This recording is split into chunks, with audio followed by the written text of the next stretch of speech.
بسم اللہ الرحمن الرحیم۔ السلام علیکم۔ ایک نکاب پوش بزرگ کا واقعہ۔ ایک دفعہ کا ذکر ہے کہ ایک نکاب پوش بزرگ زمانہ جاہلیت میں عرب کی کسی علاقے کی بادشاہ تھی۔ یہ پہلے عشق مجازی عورتوں اور بیریش لڑکوں کی عشق میں مبتلا تھی اور بہت اچھی شاعر تھی۔ حکومت اور ملک کے حریص تھے۔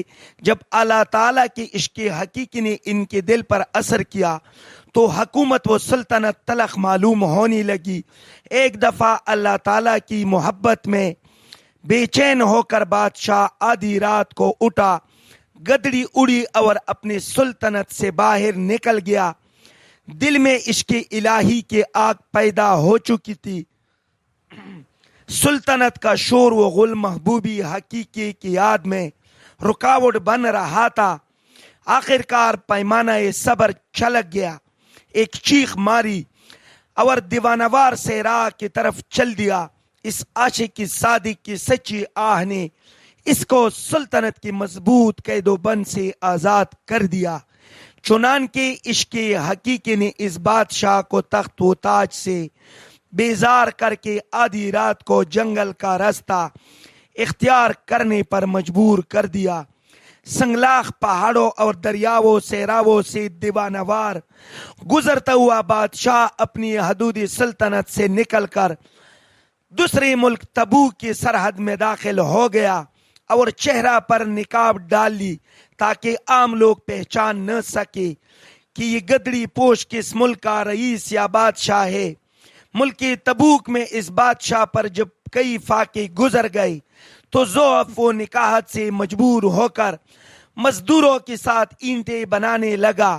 عام حالات میں اگرچہ چہرے پر نقاب پڑا رہتا تھا، لیکن جب کبھی ہوا کی جھونکوں سے ہٹ جاتا تو شاہی چہرے کا جلال مزدوروں پر ظاہر ہو جاتا۔ آخرکار مزدوروں میں تذکرے ہونے لگے کہ نقاب پوش کسی ملک کا سفیر یا کسی سلطنت کا بادشاہ معلوم ہوتا ہے۔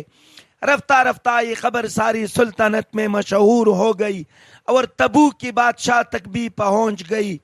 ادھر بادشاہ کو فکر ہوئی کہ مزدور کے بیس میں کسی دوسری سلطنت کا بادشاہ یا سفیر کا یہ جاسوسی نہ کر رہا ہو اور میری سلطنت کے راز معلوم کر کے حملہ آور ہونے کا منصوبہ نہ بنا رہا ہو۔ تحقیق کرنی چاہیے کہ ماجرا کیا ہے۔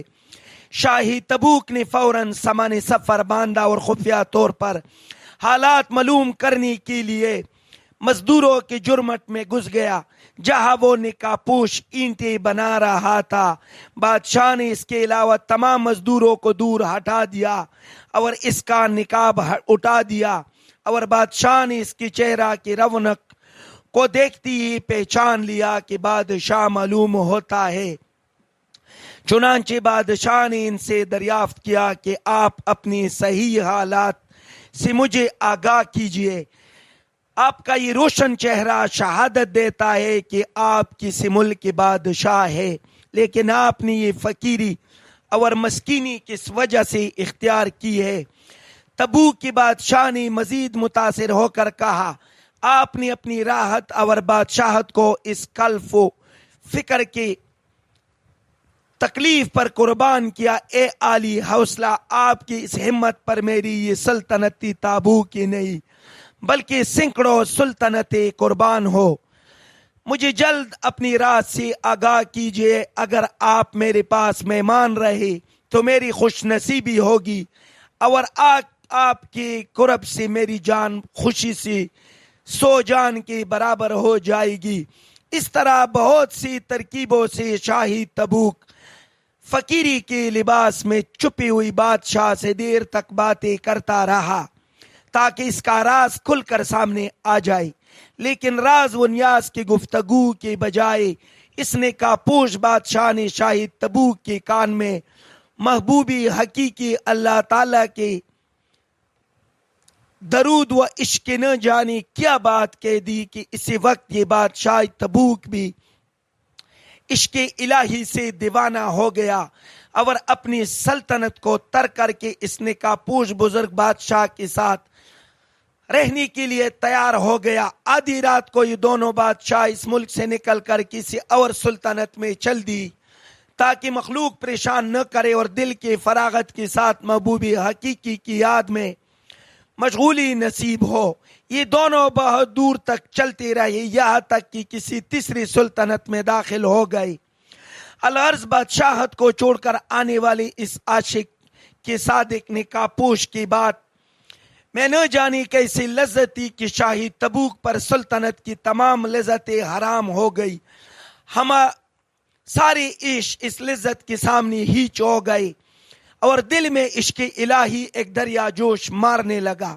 مذکورہ بالا واقعات سے حاصل ہونے والا سبق، اس قصہ سے ہمیں سبق ملتا ہے کہ دنیا کی تمام لذتوں کے خالق اللہ تعالیٰ کی عشق و محبت کی لذت ایسی لذت ہے کہ ساری دنیا کی لذتیں اور مزے اس کے سامنے کچھ بھی حیثیت نہیں رکھتے۔ اس واقعہ سے یہ بھی معلوم ہوا کہ اگر کوئی شخص عشق حقیقی کی دولت سے محروم ہو تو اپنے آپ کو کسی کامل اللہ والے کے قدموں میں فنا کر دے تو اللہ تعالیٰ اس کو بھی دولت عطا فرما دیں گے۔